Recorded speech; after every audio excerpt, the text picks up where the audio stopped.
नमस्ते बच्चों, कैसे हैं आप लोग। आप सारे वीडियोस देख रहे होंगे और अच्छे से पढ़ाई कर रहे होंगे और आप सभी अपने परिवार के साथ स्वस्थ होंगे। स्पीच डेवलपमेंट के 7 भाग हम पढ़ चुके हैं। आज हम इसका 8वां भाग पढ़ेंगे। बालकों की भाषा सामग्री की विशेषताएं। आज जो हम भाग 8 पढ़ रहे हैं, भाग 8 में हम पढ़ रहे हैं बालकों की भाषा सामग्री की विशेषताएं। सबसे पहला है आत्म केंद्रित भाषाएं और फिर है प्रश्नों की अधिकता, शब्दों की पुनरावृत्ति, भावनात्मक भाषा और सामाजिक भाषा। बच्चों, जब बालक स्पष्ट उच्चारण करना और छोटे छोटे वाक्यों को बोलना सीख जाता है ना, तब उसकी भाषा में कुछ खास चीज़ें हमें देखने को मिलती है, जिसे कि हम बाल भाषा सामग्री भी कह सकते हैं। बालक की भाषा से ये सरलता से समझ सकते हैं हम कि वो अपने बारे में क्या सोचते हैं, दूसरों के बारे में किस तरह का विचार रखते हैं, उनके संवेग किस प्रकार से हैं और उनका शब्द भंडार कितना है, वे किस तरह से वाक्य निर्माण एवं वाक्य संरचना करते हैं, वे दूसरों की तुलना अपने से किस तरह से करते हैं आदि। तो ये जो चीज़ें वो इकट्ठी करते हैं और जो विशेषताएं देखने को मिलती हैं ना, उसको हम कहते हैं बालकों की भाषा सामग्री की विशेषताएं। सबसे पहली विशेषता है आत्म केंद्रित भाषा। प्रारंभ में बच्चा स्वयं प्रेमी होता है।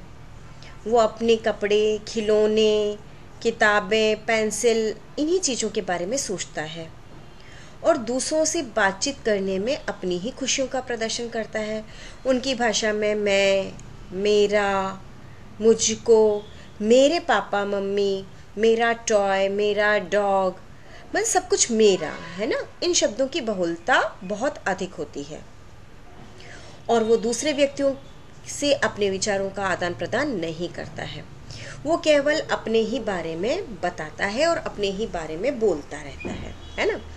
लेकिन बच्चों, जैसे ही वो थोड़ा सा बड़ा होता है तो दूसरों के बारे में भी बातचीत करता है, परंतु तब भी उनकी बातों में मैं, खुद की बातों का भाव ज़्यादा झलकता है और वो अपनी बातचीत में आज्ञा सूचक और प्रश्न सूचक शब्दों का अधिक प्रयोग करते हैं। अब हम बात करते हैं प्रश्नों की अधिकता के बारे में। छोटे जो बच्चे होते हैं ना, बहुत जिज्ञासु प्रवृत्ति के होते हैं। उनको दुनिया में जितनी चीज़ें हैं सबके बारे में जानना होता है और सबको जानने की उत्सुकता रहती है। वो हर एक चीज़ को छू करके, देख करके जानना चाहते हैं और नए वातावरण में समायोजन से पहले वो अपनी जिज्ञासा को शांत करना चाहते हैं। बच्चों, उनके मन में कई प्रकार के प्रश्न उठते रहते हैं जिसके वे समाधान चाहते हैं। तो वो क्या करते हैं, अपने माता पिता से, परिवार के सदस्यों से, शिक्षकों से और कई तरह के प्रश्न पूछते रहते हैं। कई बार तो बच्चों ऐसा भी होता है कि बच्चों के प्रश्न इतने अधिक जटिल होते हैं कि माता पिता और शिक्षक भी सही उत्तर देने में असमर्थ हो जाते हैं। कुशाग्र बुद्धि के जो बालक होते हैं बच्चों, वो मंद बुद्धि के बालकों की अपेक्षा अधिक प्रश्न पूछते हैं।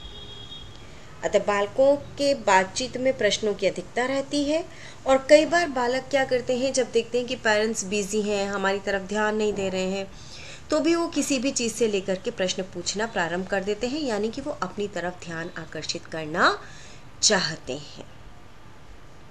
आत्म केंद्रित भाषा और प्रश्नों की अधिकता, ये 2 विशेषताएं बच्चों हमने पढ़ ली है। अब हम तीसरे की बात कर रहे हैं, वो है शब्दों की पुनरावृत्ति। जब भी बालक बोलना सीखता है तो प्रारंभ में क्या करते हैं कि एक ही शब्द को कई बार दोहराता है। इसका कारण क्या हो सकता है बच्चों? इसका कारण होता है उनके भीतर शब्द भंडार की कमी होना और वो वाक्य निर्माण नहीं कर पाते हैं। साथ ही बालक की आयु भी कम होती है, तो वो अपने विचारों को स्पष्ट रूप से व्यक्त नहीं कर पाते, तो उनके पास जो शब्द है वह उन्हीं का प्रयोग करते हैं।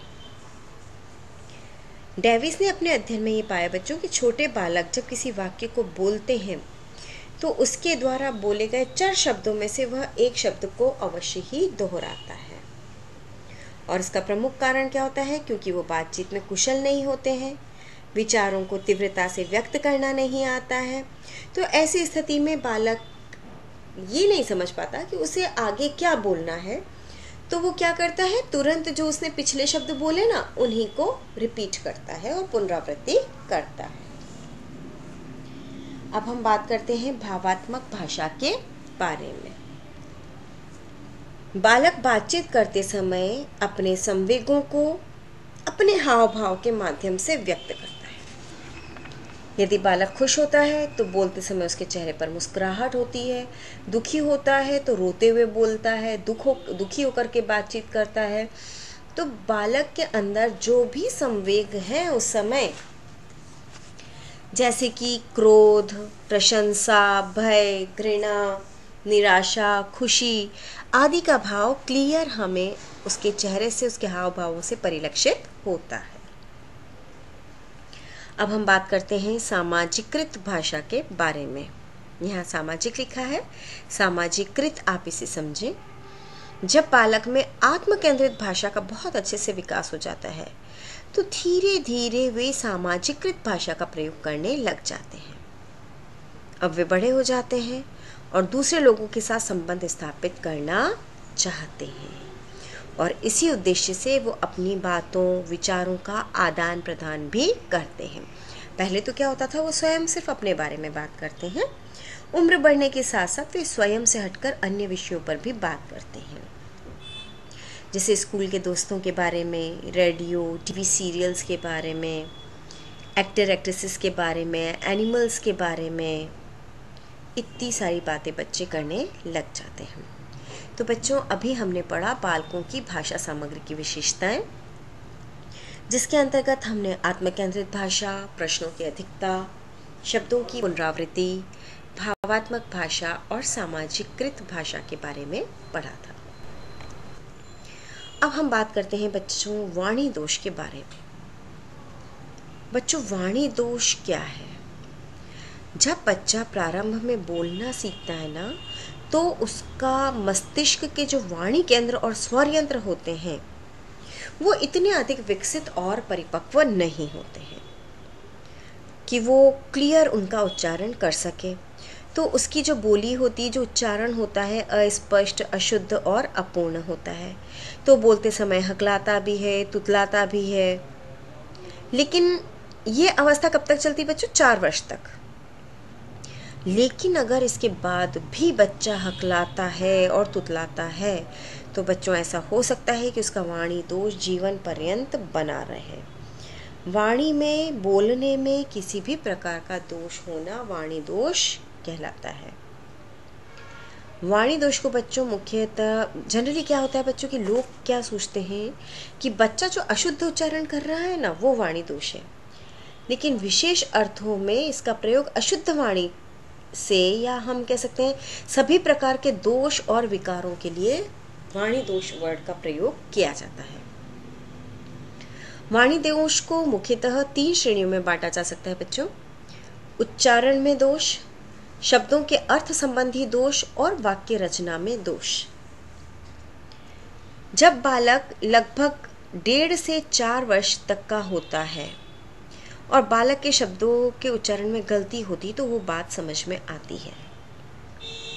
और अगर हम बात करें वाणी दोष का पहला दोष, तो वाणी दोष का पहला दोष ही यही है कि शुद्ध उच्चारण नहीं कर पाना। ठीक है, इसे आम भाषा में बेबी टॉक की संज्ञा दी जाती है। जो कि बच्चा 1.5 से 4 वर्ष की अवस्था में बोलता है उसे हम कहते हैं बेबी टॉक। जबकि वो तुतलाता भी है, हकलाता भी है, रुककर बोलता है, किसी शब्द को किसी और तरीके से बोलता है।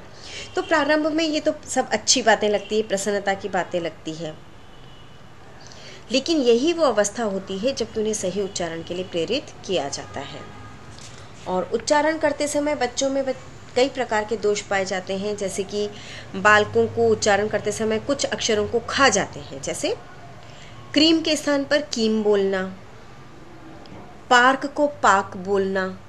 ठीक है ना, तो क्या हुआ, कुछ शब्द बच्चे खा गए।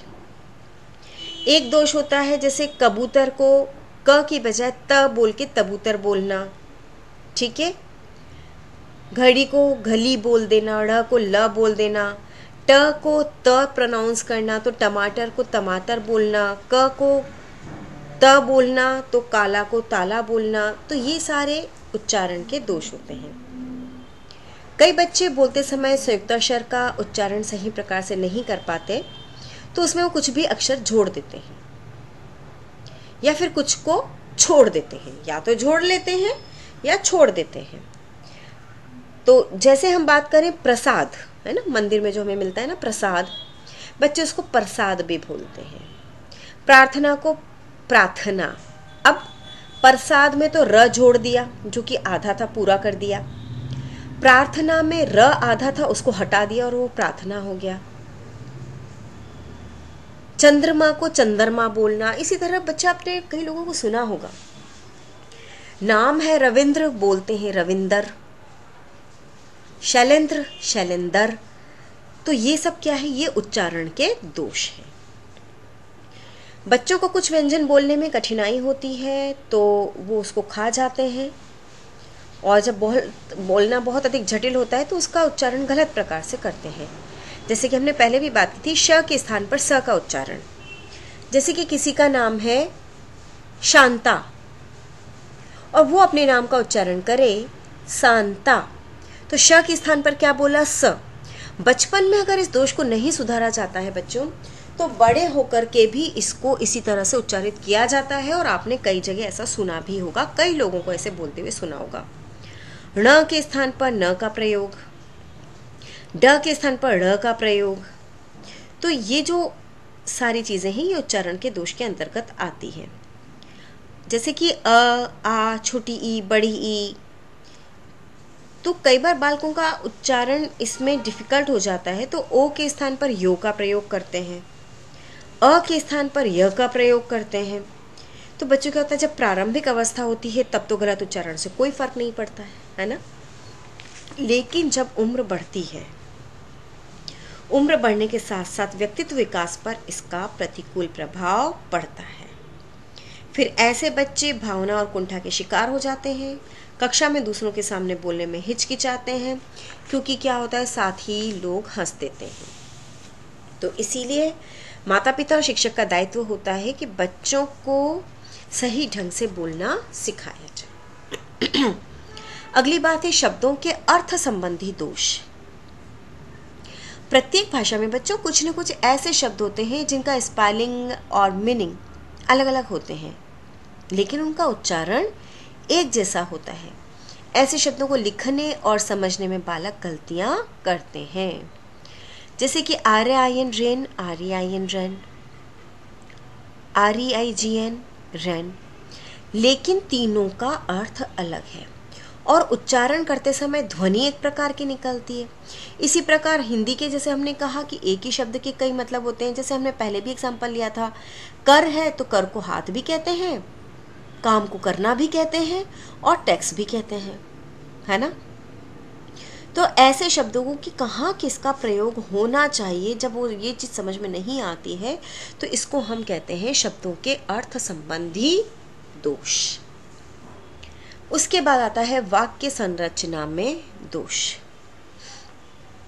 तीसरा प्रमुख दोष है वाणी दोष का कि वाक्य निर्माण करते समय अशुद्ध व्याकरण का प्रयोग करना, जबकि बालक ये नहीं समझ पाए कि कहाँ एक वचन, कहाँ बहुवचन, कहाँ संज्ञा, कहाँ सर्वनाम, लिंग, पुल्लिंग या स्त्रीलिंग। तो इन गलतियों को हम वाक्य संरचना में दोषी गलतियाँ कहते हैं। और बच्चों ऐसा नहीं है कि ये सिर्फ बच्चे ही गलतियाँ करते हैं, कई बड़े लोग भी इस प्रकार की गलतियाँ करते हैं, जिनको कि आपने काफ़ी सुना भी होगा। व्याकरण में त्रुटियां न केवल बालक बल्कि बड़े भी करते हैं, और बालक वाक्यों को बोलते समय कम गलतियां करते हैं, परंतु लिखते समय क्या होता है, उनकी गलतियां बढ़ जाती है। जैसे कि है और है, मैं और मैं, है ना, इसका प्रयोग कहाँ और कब कैसे करें वो नहीं समझ पाते जब तक कि उनको अच्छे से क्लियर नहीं किया जाए। जैसे बच्चों एक एग्जाम्पल लेते हैं, मेरे महाविद्यालय में 50 विद्यार्थी हैं। इसकी तरह पर बालक लिख सकते हैं कि मेरे महाविद्यालय में 50 विद्यार्थी हैं। अब जो थ के ऊपर जो र लगना है ना ई के साथ, वो गायब हो गया। ठीक है, मेरे पापा शिक्षक हैं के स्थान पर मेरे पापा शिक्षक है। ठीक है, तो यहाँ है और है का अंतर आ गया है। ठीक है, तो बच्चा नहीं समझ पाता है कि कहाँ उसे किसका प्रयोग करना है। तो छोटे बच्चे जो होते हैं अक्सर कर सर्वनाम और क्रिया के शब्दों में भी गलती करते हैं और मैं के अंतर में स्पष्ट अंतर नहीं कर पाते हैं। वाक्य संरचना में दोष का प्रमुख कारण क्या है बच्चों? बालक का पारिवारिक एवं सामाजिक वातावरण वाक्य संरचना का एक प्रमुख दोष होता है। माता पिता जिस तरह से वाक्य संरचना करते हैं बिल्कुल बच्चा उसी प्रकार से करना सीख जाता है। माता पिता अगर अशुद्ध बोल रहे हैं तो बच्चा भी अशुद्ध बोलेगा, क्योंकि वो उनका क्या कर रहा है? अनुकरण कर रहा है। अतः वाक्य संरचना में सुधार के लिए बालकों को प्रारंभ से ही व्याकरण का ज्ञान करवाना चाहिए, ताकि उनका वो प्रयोग अच्छे से करना सीख जाए। कई माता पिता यह सोचकर बालकों को व्याकरण पढ़ाने पर जोर नहीं देते कि बड़ा होकर अपने आप ही शुद्ध पढ़ना लिखना सीख जाएगा, लेकिन ऐसा नहीं होता है बच्चों। यदि प्रारंभिक अवस्था में ही वाक्य संरचना संबंधी दोष को नहीं सुधारा गया ना, तो कई बार जीवन पर्यंत तक ये गलतियां चलती रहती है, बंद नहीं होती है। और त्रुटिपूर्ण वाक्य विन्यास बच्चे करते रहते हैं।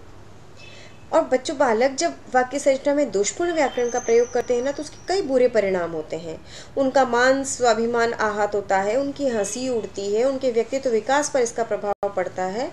तो कई मनोवैज्ञानिक प्रभाव ऐसे पड़ते हैं जो कि अच्छी बात नहीं है। तो इसीलिए बहुत ज़रूरी है कि बालक में अगर इस प्रकार के वाणी दोष प्रारंभ में ही सुधार दिए जाए तो बच्चे में वाणी दोष नहीं रहता है और बच्चा अच्छे से बोलना सीख जाता है। अगली क्लास में हम बाल्यावस्था के कुछ सामान्य वाणी विकार के बारे में पढ़ेंगे बच्चों। धन्यवाद।